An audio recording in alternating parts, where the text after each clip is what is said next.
Hello there guys and welcome back to the channel. Right, so normally for each of these weekly metas I make kind of like the top 10 MVP list, but this time around I found myself struggling to put together a list like that because this meta is kind of like open for everything. There are tons of strategies, tons of champions who work, and it quite often pretty much entirely depends on what niche champions your opponents have. Like, when you play Battlegrounds in like top 100 range, currently I think I'm up here in 8th, obviously somewhere sandwiched in between all of the beautiful people. Um, there are obviously a lot of similarities in everybody's deck, and then there are some niche champions that everybody likes to run. For instance, somebody likes to run Mr. Fantastic, which isn't in everybody's deck. Then somebody mains Korgs, should they happen to have them ranked and stuff like that. And which niche champions kind of work the best kind of depends who you go up against. So this time around, rather than listing 10 champions, I'm just gonna work through my deck as quickly as possible, explain whether I have used those champions a lot or not, and typically, in which type of matchups I end up using them. Now, strangely enough, with Dr. Doom, I actually don't end up using him a lot in this meta at all. Not because he's banned often, sometimes he is, sometimes he isn't, but because, again, these nodes are very free in a sense that they don't limit most champions. The only thing that you can't do in this meta is literally rely on parry heavy champions. Everything else kind of goes. And with Dr. Doom, he kind of just always seems to have a lot of counters against him. You can always drop him and hope that the opponent messes up because he's very punishing and hits through the block hurt, but I don't use him or Silver Surfer in this meta nowhere near as much as I did in the previous ones. In the previous Safeguard meta, for instance, Silver Surfer was kind of a secret trump card to kill Penny Parkers quickly or to destroy Killmongers. But I just kind of find less need for that in this meta, so I draft them less. I think this meta largely also depends in out-defensing your opponents, and you do want to have kind of like very specific defenders. And I often draft prioritizing the defense and then only getting like 1-2 clear-cut offensive champions. That being said, Nick Fury is still one of the MVPs of this entire thing. It's probably my most used defender. Every time I draft him, you have a solid chance of winning, just because of the fact that he takes quite a while to be gotten down.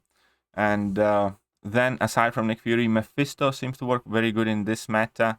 Punisher 2099 is a surprise kind of like option, and that's because of the bubble shield, because he does go unblockable quite a lot, and opponents take quite a bit of block damage. So he definitely has put in some work defensively, but I also have definitely benefited from him offensively because he pretty much shuts down opponent's power completely, and then you can just have the entire fight of kind of dash back intercepting, and he can get the opponents down fairly quickly. Penny Parker still is a viable, strong defender, even though more and more people have discovered several options how to deal with her quickly. We have Hercules is flying around that destroy Penny quickly. We have Silver Surfers now being popular that destroy her quickly. And we have Tigers and Guardians that shred through her, and plenty of other champions. So I think Penny's role defensively has shrunk, but offensively she's still one of the best options for Nick Fury and several other champions. Now, one champion that has kind of taken the hardest hit and that I often don't even bother banning anymore is Archangel, because in between Limber, Bubble Shield, and just being able to place kind of like Archangel safe-ish defense, unless opponent gets very lucky, it's much harder to do as dominant fights with Archangel as it previously was possible, because typically if you have maxed out Limber, Archangel can land only about 2 parries, and then if you didn't start getting decent amount of neuros and bleeds within those 2 parries that you kind of have time for, you're gonna have to drop regular combos and level 1s, and that makes him slower. And if you combine that with defenders like Man-Thing, Toad, Hyperion, even Domino can cause problems. Now, I have won some matches, for instance, placing Sasquatch, letting opponent Archangel the Sasquatch because of the massive health pool, and again, the fact that you need to land more than just a few parries. And again, in between Penny, in between Overseer, Warlock, so on and so forth, Archangel isn't as strong. Human Torch, however, is still very strong in this meta. almost always ban him. But there have been times when I have been leaving both Archangel and Human Torch in the play. One of the MVP defenders for most of the time is Cersei, for me, definitely. And Man-Thing often draws it, but I think the single champion that has gotten me the most W's kind of convincingly has been Toad. Now, whenever somebody drafts Man-Thing, people are immediately... Sorry, not Man-Thing. But yeah, Man-Thing too, but especially Immortal Abomination. When those champions are drafted, people automatically kind of like seek counters for them and seek that poison immunity. But with Toad, people kind of tend to forget that at times. Toad is decent offensive option in this meta. He's not really the greatest, I would say. But on defense, he has definitely gotten me a ton of wins, considering that several of the poison immune champions aren't even that great against him.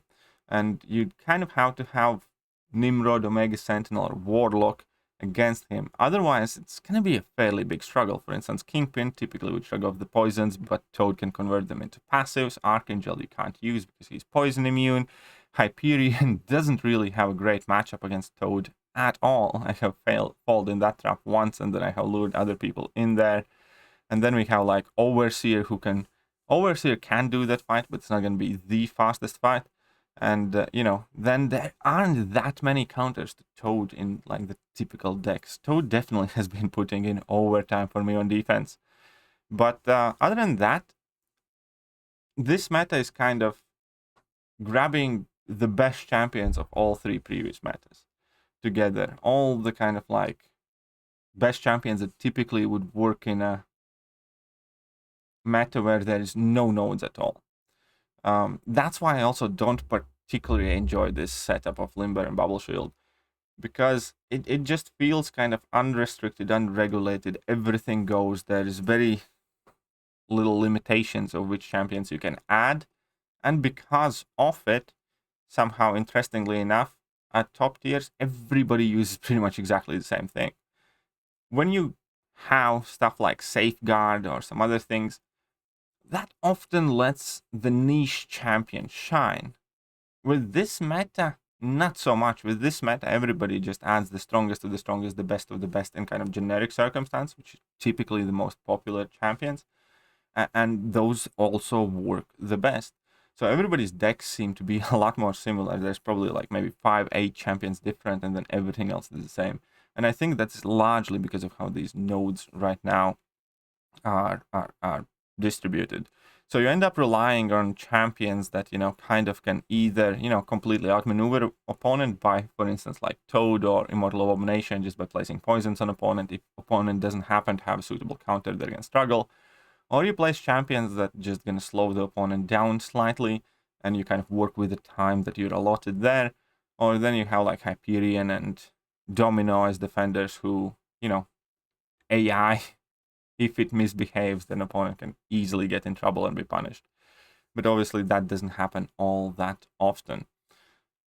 So as a result of that, I don't really have like specific MVPs for this meta, because they're quite literally just kind of, aside from addition of Punisher 2099, I would say, everything this week is kind of combination of the best of previous weeks. Nimrod works fantastic against anything that's mutant. He can nuke everything down in single level 2, which is quick. Tiger works great against anything that's tigerable. And here we are at end of this Battleground test, and I was kind of hoping for this final week to be something very hard, very tricky.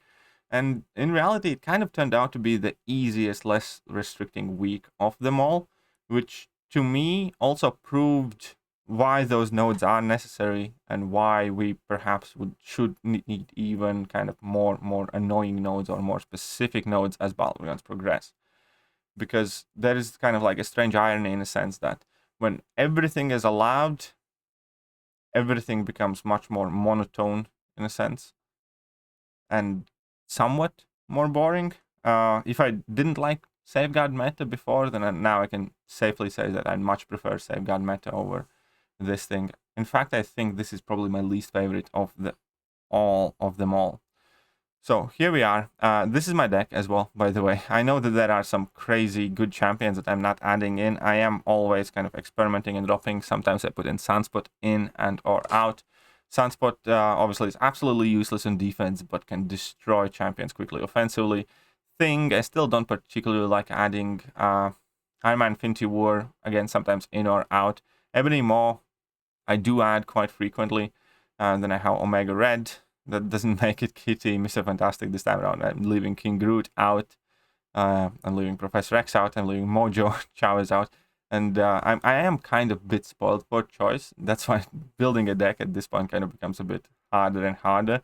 But you do so by trying to adjust the decks of the opponents that you face, most likely. As a good example for that is I wasn't adding in Hood, but I tend to recently face people who either have Terrax in often or Cersei, and Hood just deals phenomenally against those two matchups. And at times, you know, they were quite annoying for me. And Hood can be great against Null as well, which, you know, I do like.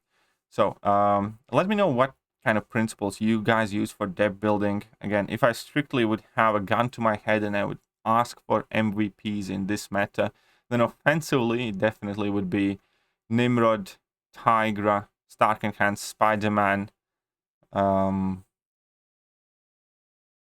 Yeah, Nimrod, Tigra, Stark Enhanced, Spider-Man, and CGR probably. And those are my offensive MVPs.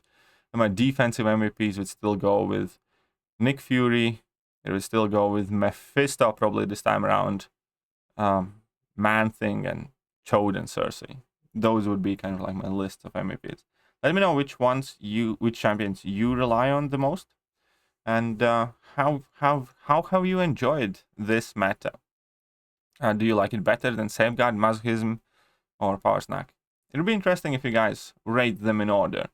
If I have to rate them, I'd probably go Masochism at top, Safeguard second spot, Power Snack third, and this one the fourth. Let me know what you guys think. And that's it for now. I'm going to catch you guys later. See ya.